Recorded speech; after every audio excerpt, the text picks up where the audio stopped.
तो हेलो दोस्तों, आज हम जानेंगे क्लास 10th का जो फिजिक्स का चौथा लेसन है लेंस, उसमें सबसे महत्वपूर्ण क्वेश्चन कौन कौन से हैं। ठीक है, तो जिसमें से आपका है पहला है कि लेंस को परिभाषित कीजिए, मतलब लेंस किसे कहते हैं। तो दो पृष्ठों से घिरा ऐसा पारदर्शी माध्यम जिसके दोनों पृष्ठ या तो गोलीय हो या तो एक पृष्ठ गोलीय हो एक पृष्ठ समतल हो, तो उसे हम क्या कहते हैं, लेंस कहते हैं। ठीक है, उसके बाद से है कि लेंस कितने प्रकार के होते हैं। तो लेंस कितने प्रकार के होते हैं, लेंस दो प्रकार के होते हैं। एक उत्तल लेंस होता है, एक अवतल लेंस होता है। तो उत्तल लेंस किसे कहते हैं, तो ऐसा लेंस जिसके किनारों पर पतला तथा बीच में मोटा होता है उसे उत्तल लेंस कहते हैं।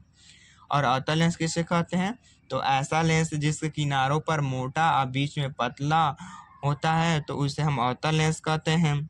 ठीक है, उसके बाद से है कि लेंस की अभिसारी व अपसारी प्रकृति को बताइए। ठीक है, तो उत्तल लेंस मुख्य अक्ष के आने वाले किरणों को एकत्रित करता है, इसलिए इसे क्या कहते हैं, अभिसारी प्रकृति के कहते हैं। और जो अवतल लेंस होता है ये मुख्य अक्ष के आने वाले किरणों को क्या करता है, विभिन्न दिशाओं में फैला देता है, इसी कारण इसे क्या कहते हैं, अपसारी प्रकृति के कहते हैं। मतलब उत्तल लेंस को हम क्या कहते हैं, अभिसारी प्रकृति के, और अवतल लेंस को क्या कहते हैं, अपसारी प्रकृति को कहते हैं। ठीक है, उसके बाद से है कि यू लेंसों के लिए यू वी और एफ में संबंध। तो यू वी में संबंध क्या होता है, तो 1/F=1/V-1/U होता है। यह सूत्र याद रहना चाहिए क्योंकि इससे न्यूमेरिकल जरूर ही पूछता है। ठीक है, जहां आपका F होता है लेंस की फोकस दूरी, U बराबर होता है प्रतिबिंब की दूरी, V क्या होता है, प्रतिबिंब की दूरी, और U बराबर क्या होता है, वस्तु की दूरी। ठीक है, उसके बाद से है कि लेंस के लिए रेखीय आवर्धन का सूत्र। ठीक है, लेंस के लिए रेखीय आवर्धन का सूत्र क्या होता है, तो M=I/O होता है, या M=I/O=V/U होता है। ठीक है, ये सूत्र याद रहना चाहिए।